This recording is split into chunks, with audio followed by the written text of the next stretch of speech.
The decision made in silence. No announcement marked the moment. No dramatic turning point.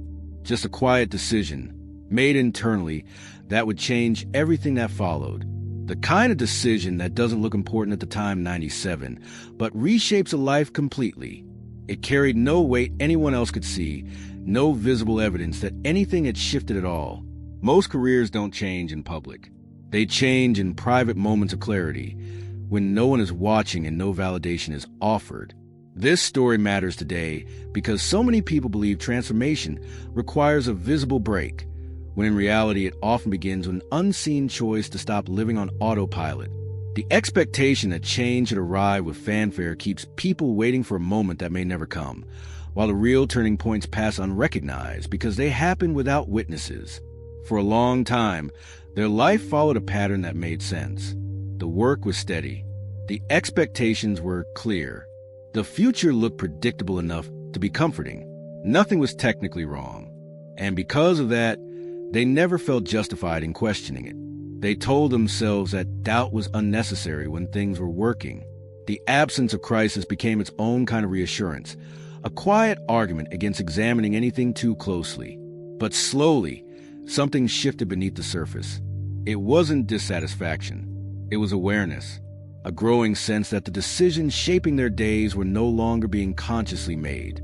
They were inherited, repeated, accepted without reflection. And that realization introduced a quiet tension they couldn't explain to anyone else. It was a kind of unease that had no clear source and no obvious remedy, which made it easy to dismiss but impossible to forget. The moment came on an ordinary day. No pressure, no crisis, just a pause between tasks when a single thought surfaced uninvited. If nothing changes, this will be my life. The thought wasn't frightening, 97, but it was final. And in that finality, something inside them resisted. The resistance was not dramatic. It was simply a refusal to accept the thought without response, a quiet internal insistence that the sentence demanded something more than acknowledgement. They didn't act immediately. They didn't tell anyone.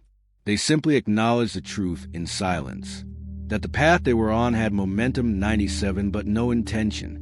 And that continuing forward without choosing was still a choice. That silent recognition became the first decision they had made in years, and it would quietly set everything else in motion. After that moment, nothing looked the same. The routine continued, the responsibilities remained, but awareness changed how everything felt. Each task now carried a quiet question beneath it. Why am I doing this? Who is this really for? The answers they once relied on no longer arrived automatically. Questions that had never occurred to them before now appeared in the middle of ordinary activities, uninvited and persistent. They began to notice how much of their life had been shaped by momentum, decisions layered on decisions, each one reasonable on its own, yet together forming a path they had never consciously chosen. What unsettled them wasn't regret. 97, it was recognition. They hadn't failed. They had drifted. And the difference between drifting and choosing, which had once seemed academic, now felt like the most important distinction in the world. The conflict deepened as they realized how difficult it was to interrupt something that worked. There was no obvious reason to stop. No external pressure demanding change. Friends saw stability. Colleagues saw progress. Walking away, 97, or even questioning the direction, 97 felt unnecessary, almost irresponsible. And yet, staying felt increasingly dishonest. The dissonance between how their life appeared from the outside and how it felt from the inside grew wider with each passing week. The tension lived in quiet moments, during commutes, between conversations, late at night when distraction faded. They imagined the years ahead unfolding exactly the same way. The image wasn't unbearable, 97, but it was suffocating. Predictability had crossed a line. It no longer felt safe. It felt limiting. Safety and limitation, which had once seemed like opposites, had quietly merged into the same condition. They considered small adjustments at first, minor changes that wouldn't disrupt the larger structure. But each attempt felt like avoidance. The truth was larger than a tweak. It wasn't about fixing the path. It was about choosing one. The realization carried weight, because choosing meant risk. It meant responsibility. It meant letting go of the comfort that came from saying, "This is just how it is." 94, and once they saw that clearly, ignorance was no longer an option. The silent decision they had made began to demand a second one. Not action yet, but honesty. Honesty changed the stakes immediately. Once they admitted the truth to themselves, every day felt heavier. Not because the work had become harder, but because pretending became exhausting. They could no longer tell themselves the story that nothing needed to change. Awareness had stripped that comfort away. The gap between knowing and acting, which had been ignored for a while, had begun to generate its own kind of pressure, one that grew steadily regardless of whether they acknowledged it. The internal conflict intensified. One part of them argued for patience, for gratitude, for staying the course and appreciating what they had built. After all, many people would envy their position. Leaving certainty for an undefined future felt indulgent, even reckless. And that voice was persuasive. It spoke in the language of responsibility and reason, and had the weight of every external expectation behind it. But another voice, quieter and more persistent, refused to disappear. It reminded them how little of their day felt intentional, how often they were reacting instead of choosing, how success had slowly turned into maintenance. That voice didn't shout. It simply waited, resurfacing whenever the noise faded. It was patient in a way that made it impossible to outlast, because it did not need attention to survive. It only needed silence. The tension peaked during an otherwise insignificant moment. They were reviewing plans laid out months in advance. Goals already decided, outcomes already assumed. As they read through them, a sense of detachment washed over them.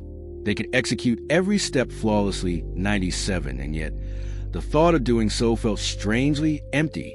The future was clear, but it wasn't compelling. Competence without conviction, they realized, is one of the most disorienting experiences a person can have. That realization hit with force. Clarity without desire was no longer enough. They weren't afraid of hard work. They were afraid of spending years on something that no longer reflected who they were becoming. The fear wasn't failure. It was stagnation. It was the prospect of arriving at the end of a long road and recognizing that the destination had been chosen by someone they no longer were. The decision, still unspoken, began to solidify internally. Not a leap, not an exit, but a refusal to continue unconsciously. A commitment to stop moving forward simply because momentum existed. They didn't know what the next step would be, but they knew this much. They could no longer move forward the same way. That refusal became the quiet turning point. Nothing changed overnight, yet everything shifted internally. They stopped saying yes automatically, stopped assuming the next step was already decided. They began pausing before decisions, asking whether each one moved them closer to a life that felt chosen rather than inherited. The change was subtle but powerful. Small choices carried more weight. Conversations felt more honest. Even uncertainty felt different, 97, less like a threat, more like a signal that something new was possible. For the first time in years, they weren't just responding to the shape of their life. They were beginning to shape it themselves. The act of choosing, even in small matters, restored a sense of agency that they had not realized was missing until it returned. The path forward didn't reveal itself immediately. There was no sudden clarity, no perfect alternative waiting in the wings. But that no longer mattered. What mattered was a shift from unconscious momentum to intentional movement, from living by default to living by decision. They learned something few people ever articulate. The most important career decisions are rarely loud. They don't announce themselves with drama or urgency. They happen quietly, in moments of truth we allow ourselves to face alone. And once made, they change how every future choice is approached. Looking back, they would understand that this was not the moment everything changed externally. It was the moment everything changed internally. The moment they stopped outsourcing direction to habit, expectation, and fear. The moment they reclaimed authorship over their own life. That silent decision didn't demand immediate action. It demanded alignment. And alignment, once chosen, has a way of reshaping everything that follows. Because when you stop living on autopilot, even the smallest decision can redirect an entire future. Subscribe to join the journey. The